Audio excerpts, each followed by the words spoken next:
Newsnight, now on BBC Two, with Evan Davis. I will go to Parliament and propose that the British people decide our future in Europe through an in-out referendum on Thursday, the 23rd of June. The choice is in your hands. It's all over bar the voting and the counting. And it's been a fraught fight to the bitter last day. We'll look back at the campaign and at what has cut through. Britain's not just deciding on Europe, it's deciding between two ancient rivals. Michael Cockrell has been looking back at their history. Here in the studio, we'll discuss the divisions that have been exposed in the run-up to this referendum and ask how our political parties and the country will cope with the aftermath.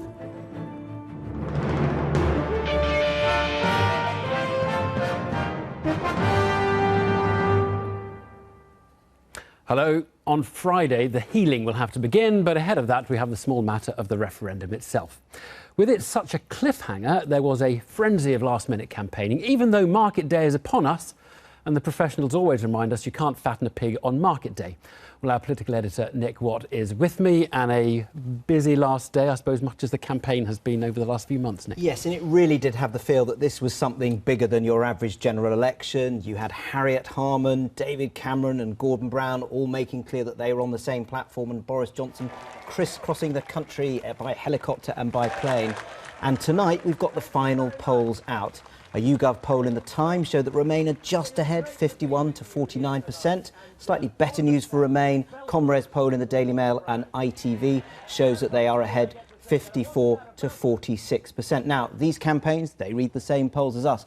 And what is interesting is that the feeling as the campaigning finishes is the same in both camps. They can both see a pathway to victory, but they are nervous.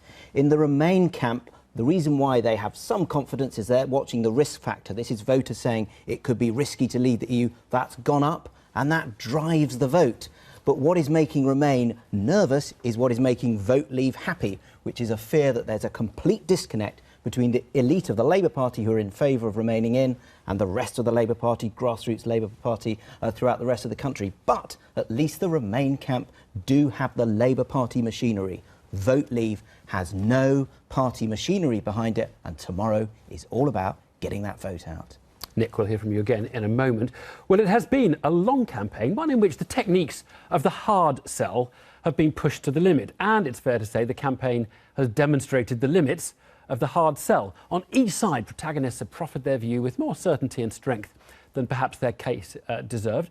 But in doing so, they've hardened their argument, but have weakened their trust. It seemed like sales talk rather than explanation that we've been hearing. Well, I wonder whether the ambivalent among us might have been more persuaded by someone more, well, ambivalent. David Grossman has been looking back at the campaign and at what has cut through and made a mark with the public.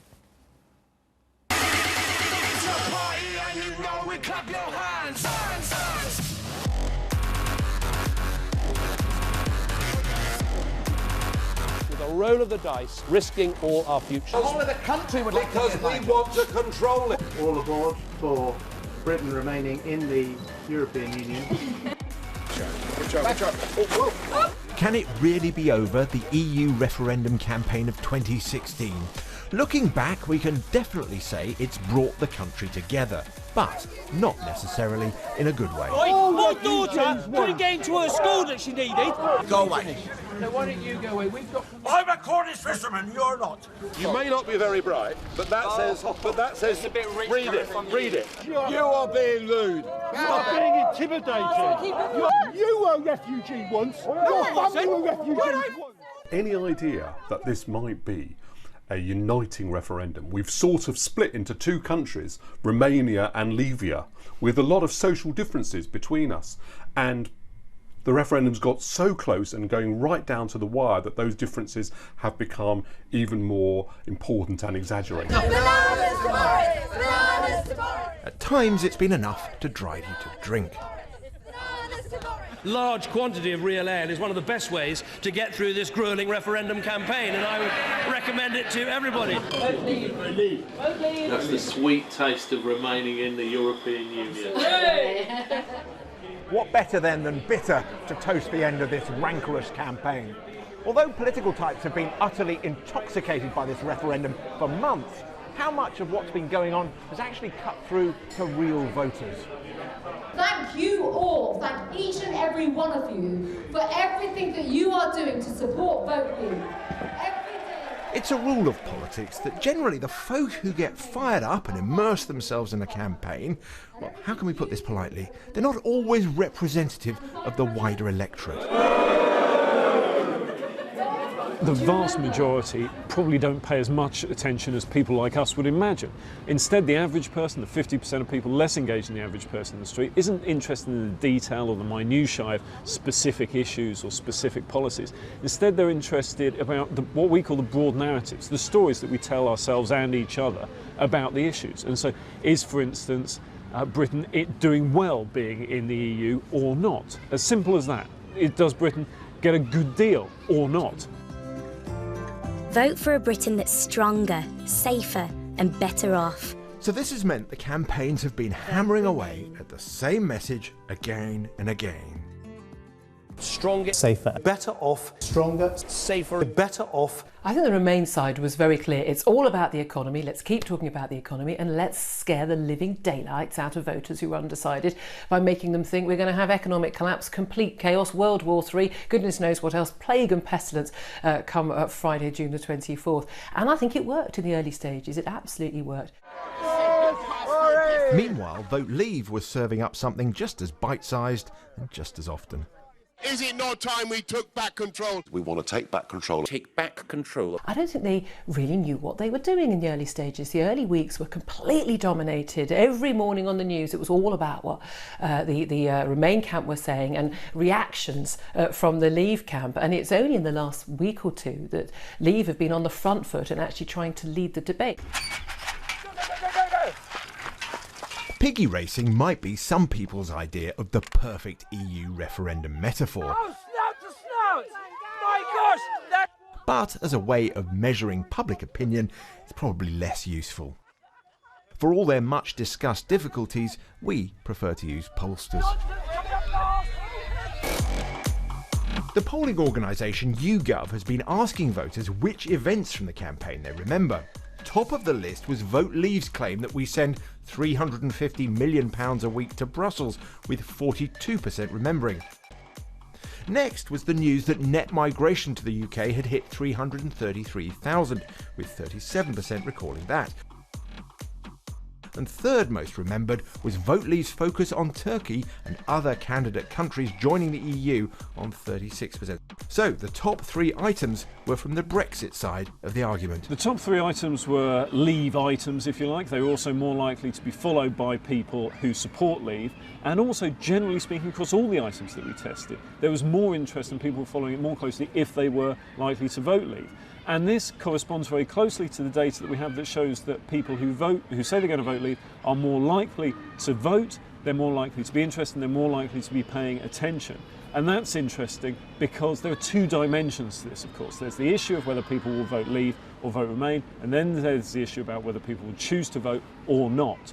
And it's the combination of those two things that will decide the result on Thursday. The highest recalled Remain argument was the Treasury report, saying that Brexit would spark a year-long recession. That was on 35%. Barack Obama saying that the UK would be at the back of the queue for a new trade deal with the US in the event of Brexit. That was recalled by 31%.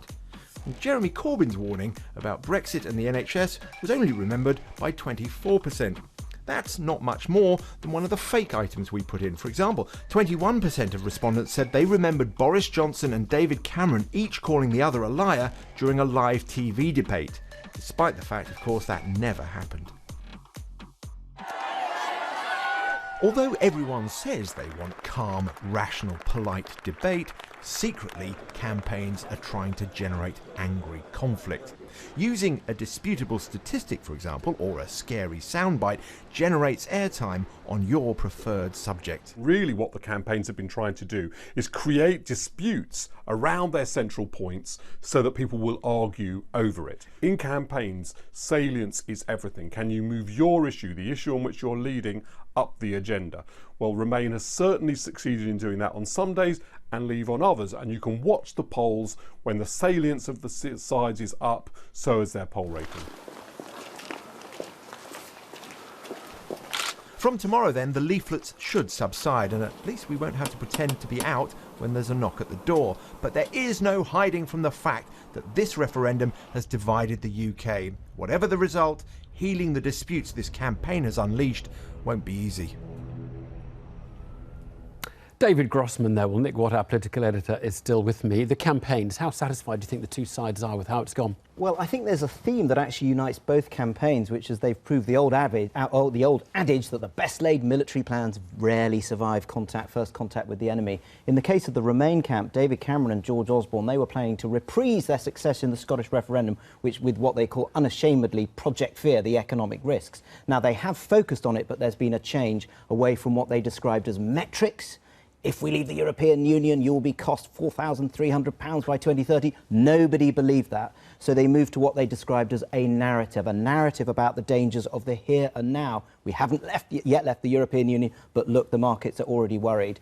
And in the case of the Leave campaign, what they were focusing on was... they came very late to immigration. Yes, they came very late to immigration. What happened was, when you had that immigration day a month ago, they absolutely focused on it. They had a great success. They weren't planning to do that. They were going to have a much broader message, but there's one person who has been consistent all the way through. That's Nigel Farage. And I asked him how he felt earlier today about Vote Leave taking some of his ideas. The day Vote Leave moved on to talking about an Australian-style point system, I cheered so loudly I nearly lost my voice, because that was the day that the Leave campaign began to get momentum. Interesting. Well, look, there's the campaign, there's the aftermath. They're already thinking about the aftermath of this, aren't they, Nick? Yes, well, what I've learnt is in the aftermath of the polls, Downing Street are absolutely confident that the Prime Minister is going to win this referendum. But there are discussions underway about what will happen if he loses this referendum. He has been consulting colleagues. What we know is he will make a statement in the early hours of Friday morning, being very clear about his intentions, about how he would run the Brexit negotiations if he survives, but also about his own position. And there are divisions. Some people are saying he could survive if he appointed a Brexit minister in charge of those negotiations, but other friends are saying no. And one friend said to me, do you know Ken Clarke was wrong to say he'd be gone in 30 seconds? He'd be gone in 60. Right. Well, you can almost hear the sound of people across the country grappling with the issues in this campaign. For what it's worth, I suspect that despite all the confusion that has been sown, through the noise, most people have grasped the basics. Migration, we're more likely to limit European migration if we leave. The economy, the vast bulk of economic, financial and business opinion thinks it would be best to stay. Sovereignty, Brussels will have less power over us if we leave, but we'll have less power over Brussels if we do that. Frankly, the rest is just detail anyway. The argument is over which of these different issues is the one that you rate as most important, and the world divides into those who know and those who are having to make up their mind. None of us have voted yet. We still can all be swayed in either direction, can't we? Everybody I talk to is confused. Why couldn't we have some economists do a for and against without being biased? We need 10,000 more doctors because we've got 100,000 more people coming in. The only way people from the north have a future is in the European Union. No, we don't want to leave the EU, do we, Charlie? No. Look, at the end of the day, to make a difference, everyone has to go and vote, right? Without that, it doesn't really make a difference anyway. Okay. Well, joining me to reflect on standout moments of the referendum campaign, the panel with me, Professor of History at Harvard University, Neil Ferguson, Sun political columnist Trevor Kavanagh, Assistant Editor of The Spectator, Isabel Hardman, and The Guardian Senior Economics Commentator, Aditya Chakraborty. Thanks all for coming in. Look, we've asked you to think of one telling moment in the campaign, what you think might have been a sort of poignant or interesting point. Trevor, yours first. Well, for me, the first evidence that this was game on, and I suspect for David Cameron too, was on February the 18th, the day of the Cabinet, when he unveiled his empty-handed referendum renegotiation, yeah. And he had nothing to offer, nothing to reveal, and Michael Gove immediately came out that evening with basically the Brexit manifesto. He moved very rapidly out of the traps, and that took Downing Street completely by surprise. And I think if it hadn't been for that Boris Johnson would not have joined the fray either. And he wrote a very powerful and eloquent statement. He wrote as the to why Brexit manifesto, which he was an published outer. the following morning, yes. Yeah, yeah. OK, next. A ditcher. What for you was a moment in the campaign? The financier Nicholas Nassim Taleb says that you should always listen to what people are talking about down at your local gym. So in that spirit, I was at the gym and this man came over to me and said, have you seen that leaflet from Cameron about the EU, whether we should stay in or not? I said, yes, it's on my doormat. He said, that costs £350 million. And I said, I'm not so sure about that. Then he said, do you know what? If we vote to leave, I don't think Cameron will accept that. He's going to keep us in, and all he's going to do is going to go back to Brussels and renegotiate. And I thought, where's he got that from? And I looked at the opinion polls, and actually the opinion polls show that the majority of Brits agree with him, that even if we voted no, we want to leave, we don't trust our governing class to accept what we say to them. And so the big point is that what you've seen played out over the last month or so is this lingering and quite serious distrust of the governing class, whether they're Labour or Tory, from across the country, I think. Yeah. Neil, what's been the standout moment for you?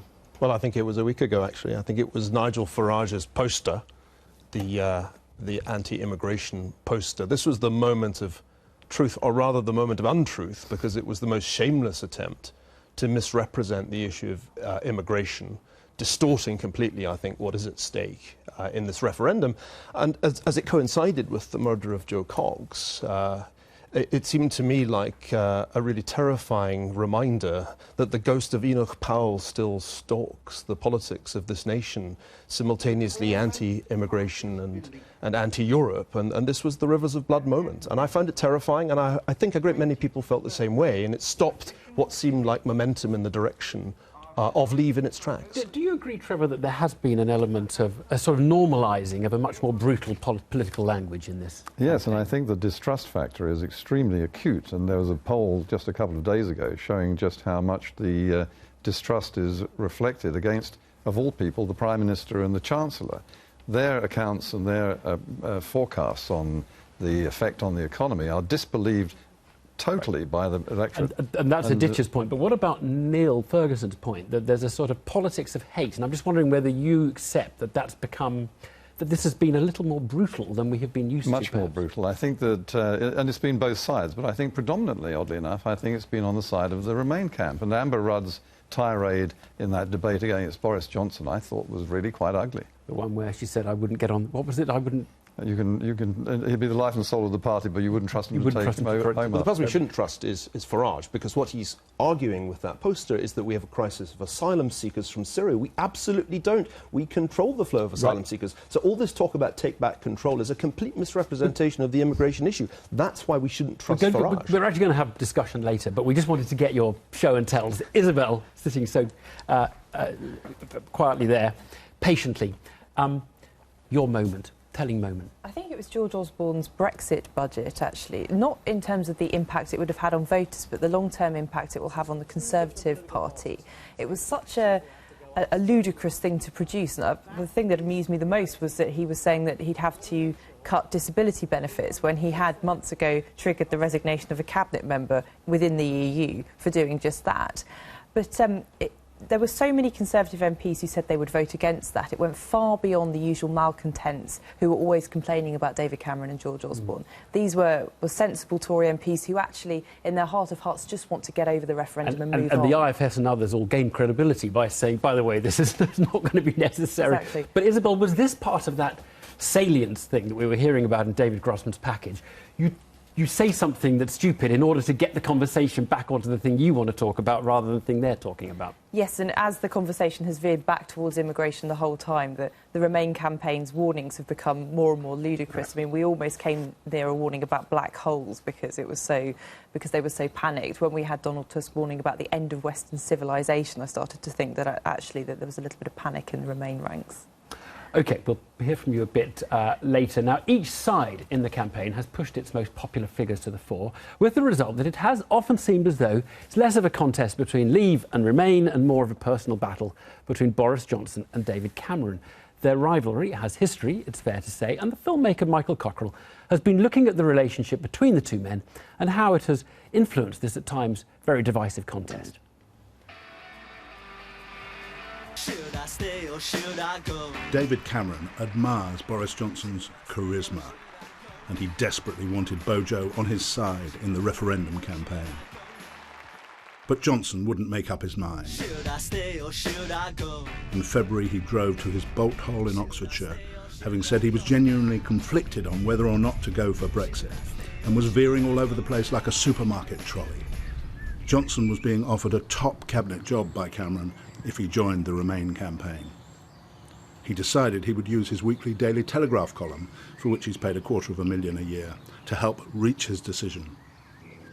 I've been told by someone in a position to know that you wrote 2 articles for the Daily Telegraph, because you knew you had to have an article in the Daily Telegraph on the Monday. One was for staying in, the other was for getting out. And the person who told me this said that the one for staying in was the more persuasive.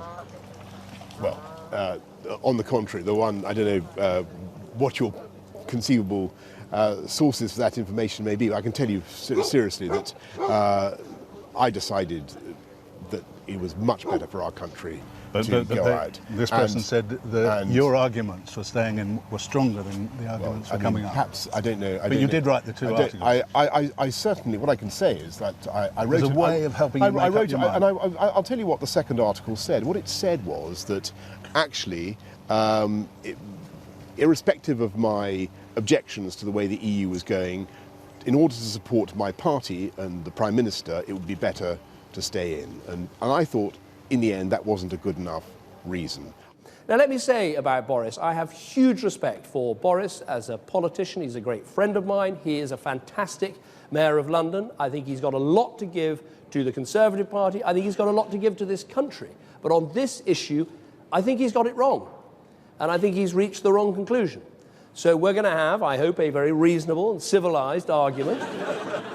It was the latest contest in a relationship between the 2 men who'd been friends and rivals for nearly 40 years. They'd first met at Eton, where Johnson was a scholarship boy who was 2 years older than the stockbroker's son, known then as Cameron Minor. I do remember, Dave. I'm fairly certain someone said to me once, "That's Cameron Mai," and there was this tiny chap. I dimly remember. Johnson's relationship with Cameron Minor would be an up and down affair throughout their lives. At Eton, it was Johnson who became the school star. He was the top player in the team for the Wall game. He was also a member of the elite group, which could wear its own fancy waistcoats, and he was made captain of the school. The fact that Cameron didn't achieve either honour is something he's often privately reminded of by Johnson. When the 2 went on to Oxford, they were elected members of the notorious Bullingdon Club, and they appeared together in the same photograph, which they both wish could be airbrushed out of history. Johnson, who believes he's cleverer than Cameron, left Oxford with a 2nd in classics, and was disappointed to learn that David Cameron got a 1st in politics, philosophy and economics. Cameron's ambition, like Johnson's, was to become Prime Minister.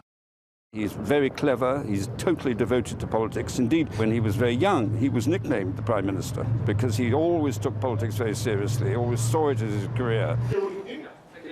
The 2 men were elected Tory MPs for safe seats in the Cotswolds in 2001 and were fast rising up the greasy pole, until Boris was sacked from the shadow front bench for lying about a love affair to the then party leader, Michael Howard. At the time, David Cameron MP was one of the leader's chief advisors. Did you think it was a good idea for Michael Howard to sack Boris Johnson?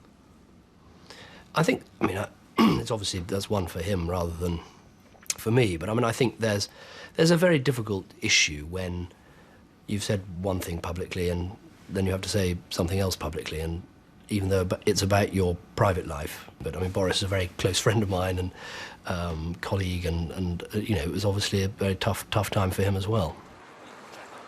After Cameron was elected Tory leader, he persuaded a reluctant Johnson to stand as Mayor of London. Johnson suspected it was a ploy by Cameron to remove a potential rival. I think this is an excellent opportunity for London to have someone who I think can unite Londoners, can inspire Londoners, and can give leadership to what is one of the greatest city in the world, and it needs a great leader. One of them. It Sorry, is the greatest city in the world. London is the greatest city in the world. Sorry, I don't want to interrupt you. No, I'd finish. You're making a very good point. It's a fantastic chance to change the government of London and to institute a new type and style of administration in this city. He'd fly through the air with the greatest of ease, a daring young man on the flying trapeze. His movements were graceful for girls he could please. The high point of Johnson's time as mayor was a zip wire trip to publicise the London Olympics. He got stuck. I want you to know it's going well. It's very, very well organised. If any other politician anywhere in the world got stuck on a zip wire, it would be, disastrous. For Boris, it'll be an absolute triumph. He defies all forms of gravity. The current in-out referendum campaign is a no-holds-barred battle which could see the Prime Minister losing his crown jewels to his populist challenger. Johnson had kept everyone guessing for months about which side he would choose. I thought I'd better come out and say something because I could see that you were all in a great mass here, and I've made up my mind. The last thing I wanted was to go against David Cameron or the government. But after a great deal of hard take, I don't think there's anything else I can do. I will be advocating vote leave or whatever the team is called. I understand there are many of them. I think that is basically because I want a better deal for the people of this country. Is this a calculated, cynical play for the leadership of the Conservative Party? On the contrary, I think that really and truly it would be the best thing possible for the people who are listening to this debate, who are wondering genuinely in their minds which way to go. Thank you very much. Thank you very much. Johnson had only given Cameron 5 minutes warning of his decision to back Brexit. I'm human, so obviously I was disappointed. It would be inhuman not to be sad and disappointed that Boris has taken a different view. Disappointed was putting it mildly. Privately, the word from Number 10 was that the PM was incandescent, that Boris had decided to out himself as an outer. There is to be a leadership election in the Conservative Party before the next election, because the Prime Minister had already said that he's not going to stand down. And it is said, I'm told, that Boris intends to stand in that leadership election. It is also further held that you couldn't leave the Tory party unless you've been an outer. I don't believe that's the case. But I believe that some of those factors may have contributed to Boris's Damascene conversion to the out cause. Boris is my friend. I mean, I like him very much. But he's not an outer. And he told me he wasn't an outer, I mean, some time ago. And he told lots of other people he wasn't an outer. So I regret very much that he did it. In the Commons, the Prime Minister couldn't resist a subtle dig at Johnson's leadership ambitions. Mr. Speaker, I'm not standing for re-election. I have no other agenda. I have no other agenda than what is best for our country. I don't want this to become a sort of Tory psychodrama between me and Boris. And I don't want too many blue-on-blue conflicts. I want to prove the breadth of the campaign. Cameron launched the Remain campaign in the impressive establishment surroundings of the British Museum. Isolationism has never served this country well. Whenever we turn our back on Europe, sooner or later we come to regret it. The serried rows of white headstones in lovingly tended Commonwealth war cemeteries stand as silent testament to the price that this country has paid to help restore peace and order in Europe. Cameron's speech was immediately interpreted by much of the press and by Boris Johnson as what they dubbed Project Fear, that leaving Europe could threaten a third world war. I think all this talk of World War III and bubonic plague is totally demented, frankly. Johnson made a point of contrasting the Leave campaign with the splendour of Cameron and the Remainers. This is a David and Goliath fight. This is a struggle of the little platoons against the big battalions. And they have the CBI and Goldman Sachs and Peter Mandelson. And then last Friday we got the definitive answer from Boris Johnson. He finally revealed what Brexit looks like. And I don't mean the sight of his rear climbing up into that driver's hand. To strengthen the Remain cause, Cameron had enlisted the most powerful man in the world to put the case against Brexit. But Johnson issued a preemptive strike, accusing Obama of being anti-British because of his part Kenyan origins. Obama delivered a magisterial rebuke, and Boris was in the doghouse. I thought Boris got that wrong. I thought that was a terrific misjudgment of the proper thing to say. And I think it kind of showed Boris in not a good light. Alas, poor Boris. I knew him, a fellow of infinite jest. Hi. Good morning, everyone. Good morning. David Cameron seemed to be on a roll as he played up the economic cost for every household of Brexit. What do you think of the way that David Cameron has conducted the campaign? Well, it's been absolutely balmy. This whole idea that there'll be a plague of frogs and the death of the firstborn if we vote to leave, when a week before the renegotiation was completed, the Prime Minister intimated that he might lead the Leave campaign. Now, you can't have it both ways. What comes first, World War III or the global Brexit recession?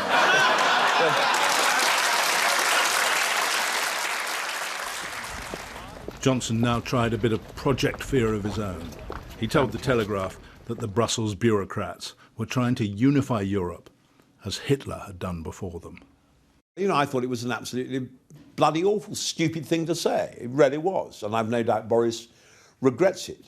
Who do you think you are kidding, Mr. Hitler, if you think we're on the run? In a magazine interview, Cameron said, "Boris and I are still friends, just not such good friends." Johnson arrives for the ITV debate, accompanied by two fellow Leave MPs, one Tory and one Labour. They'll be up against the Remainers, Nicola Sturgeon, the Scots Nat leader, Labour's Angela Eagle, and Amber Rudd, the Cabinet Minister. She'd apparently been briefed by Downing Street to target her fellow Tory Boris Johnson personally. But you need to look at the numbers, although I fear the only number that Boris is interested in is the one that says number 10. But the fact is, he's the life and soul of the party, but he's not the man you want driving you home at the end of the evening.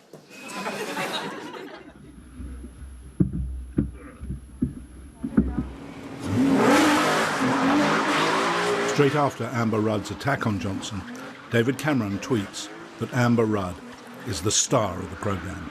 I don't think I would want Boris to drive me anywhere, particularly, actually, but I don't think she meant anything particularly sinister. Yes, I wasn't quite sure whether this was trying to suggest that Boris was a drunk driver or he was not safe in taxis. Either way, I thought it was deeply undignified and potentially lewd comment for a Cabinet Minister to make. What did Johnson make about Amber Rudd's charge that he's only interested in getting to number 10? I really just repeat what I say. I think people genuinely want to focus on the issues. I think, yes, of course, people are going to want to distract into all sorts of sideshows, but the crucial thing is, what are the facts for the British public? What is really at stake? How much... Sorry, should we do that again? The immigration issue has been the trump card played by the Leave campaign.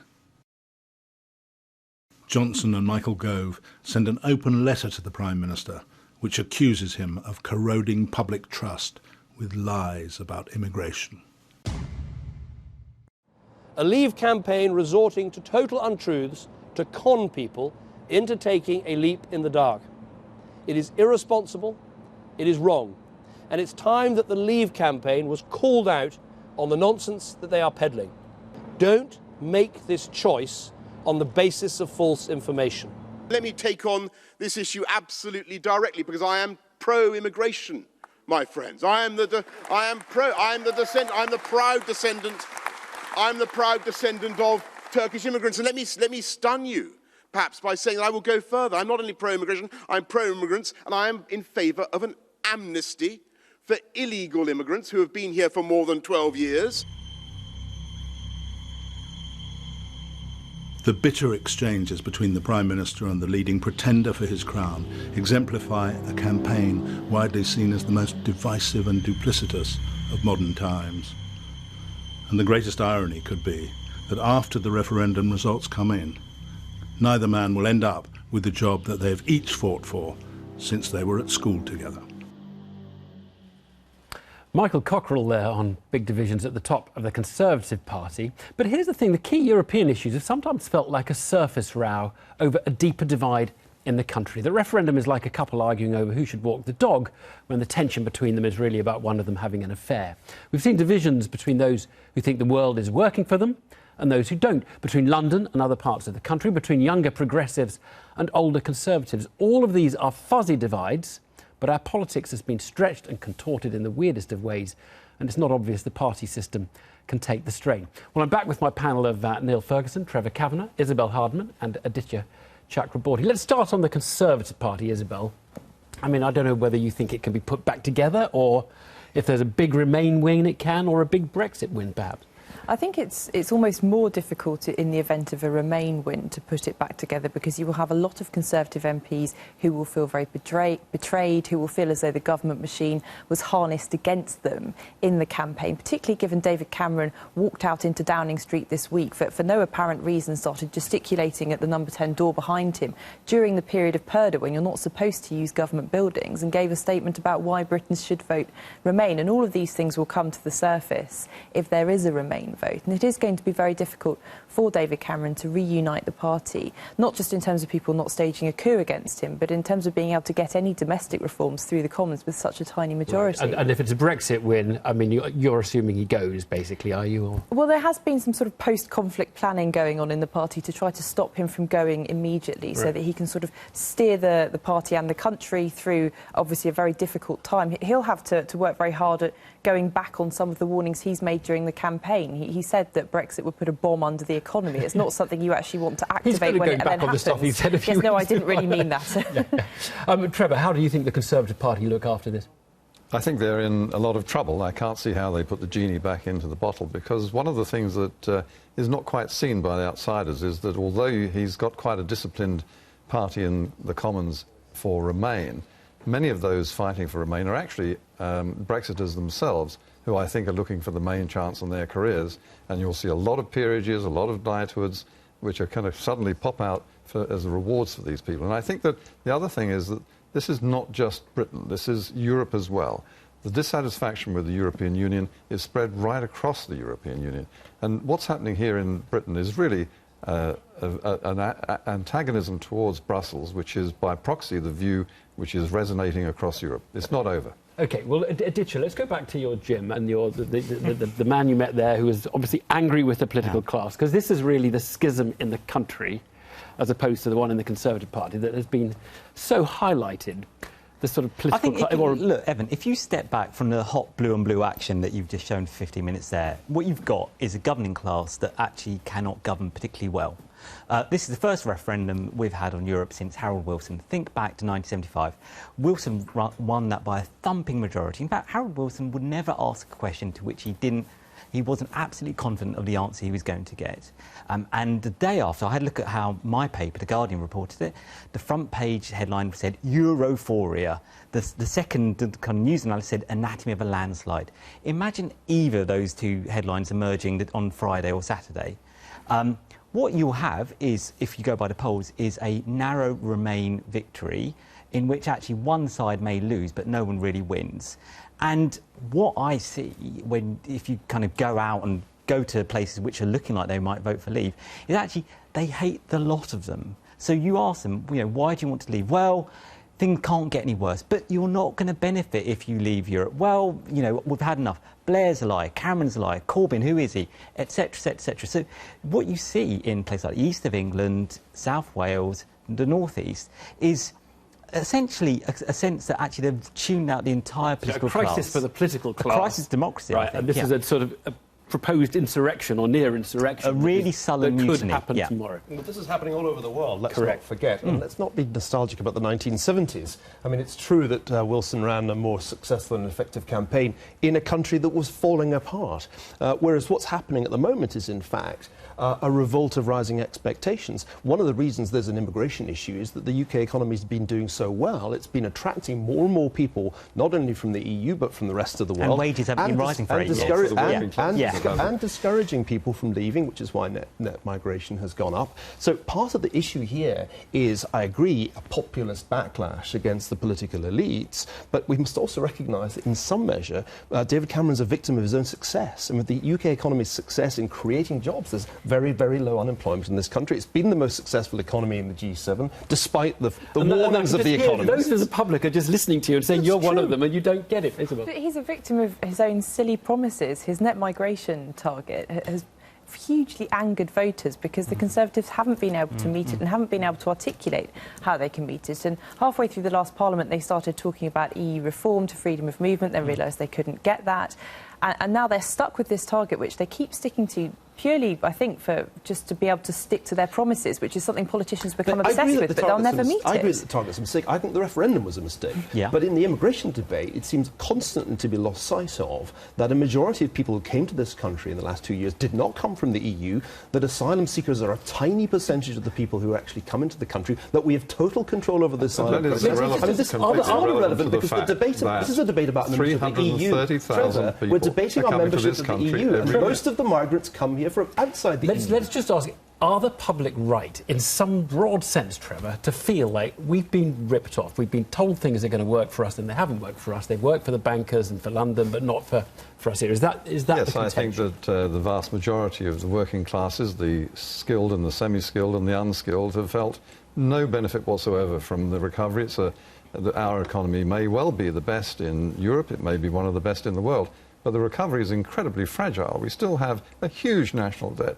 The national deficit is growing, not shrinking. Well, Brexit will really help with that. People around I promise you it'll make it all much worse. If mass immigration is so good for the economy, why are people struggling for jobs in this country in certain areas? The unemployment rates at a historic low. But what's interesting is you see Trevor from the Sun is actually quite close to where you are, Aditya, from The Guardian, although you focus on the British elite. He focuses on the EU elite as the problem, but you each focus on an elite being part of the problem. But Evan, this referendum isn't one that anyone particularly wanted to have. The question on the ballot paper isn't one that the voters are particularly posing. If you go and talk to people, they don't talk about the Lisbon Treaty or the European Central Bank. They say things like, why have my wages gone up for the past 8 years? Why can't my mum get a knee replacement? And when are my kids going to get on a housing ladder? So they're coming up with their own answers and they're trying to squeeze them into this binary of in or out. As for the thing about immigration, I completely agree with Isabel. But set it in context. There's been a wave after wave of broken promises. Everything from Iraq to the boom that we were meant to be going through to what was meant to replace deindustrialisation in places, such as the North East and Wales. Let's finish on Labour, because we started on the Conservatives and their problems. Because in many respects, this has thrown up a really big problem for Labour, hasn't it, Isabel? I mean, effectively, Labour's the weak link in all of this. It's actually Corbyn's leadership that's the problem. We spent the whole time talking about Cameron and Johnson, but really this referendum is going to the wire because of Corbyn, a disastrous leader who can't get his party, who can't get his supporters out to support Remain. Well, at the start of this campaign, Labour MPs were worried about their party's lack of enthusiasm at the top for turning their voters out. But I was talking to some Labour MPs in the past few weeks who were saying, actually, we don't necessarily want our voters to come out now because we think they're going to vote leave. We'd rather they stayed in bed. And I don't think that's just Jeremy Corbyn's fault. I think it's an institutional Labour problem that they haven't addressed for years and years and years. And some of them are starting to worry that this could be the party in England's Scottish problem all over again, that for years they were warned that they had a problem with the nationalists. They never really addressed it properly. They're doing the same with immigration. They've known for years they've got a problem with this. They haven't addressed it properly, and suddenly something happens that they then can't control, which is a referendum in which they're on the wrong side of their voters. What are they going to do, Aditya? I think you're looking at the kind of slow death of Labour South Wales, slow death of Labour North East, but you're also looking at a kind of disintegration of the liberal mainstream in both parties, because Cameron represents that, but so does a certain wing of what's now called the bitter right Labour MPs. And there is no currency at the moment in being a kind of mainstream centrist politician. All the hot money goes to the polls of our political debate. 20 seconds, Trevor. Do you think the centrist ones in the Tory party and in the Labour Party, you've actually got to quite like each other in this referendum? Do you think they might say we've got quite a lot in common with each other? We might have a lot in common. We disagree on everything. I mean, the simple fact is that the question of immigration has affected Labour voters in a way which has been undeniable, except to the Labour Party. We need to leave it there. Thanks all so much. That is it from us for tonight and from the referendum campaign. We're not here tomorrow because we'll all be watching the results programme on BBC One, which starts at 5 to 10. Emily will be there, as well as David Dimbleby. I'll be back in this chair on Friday.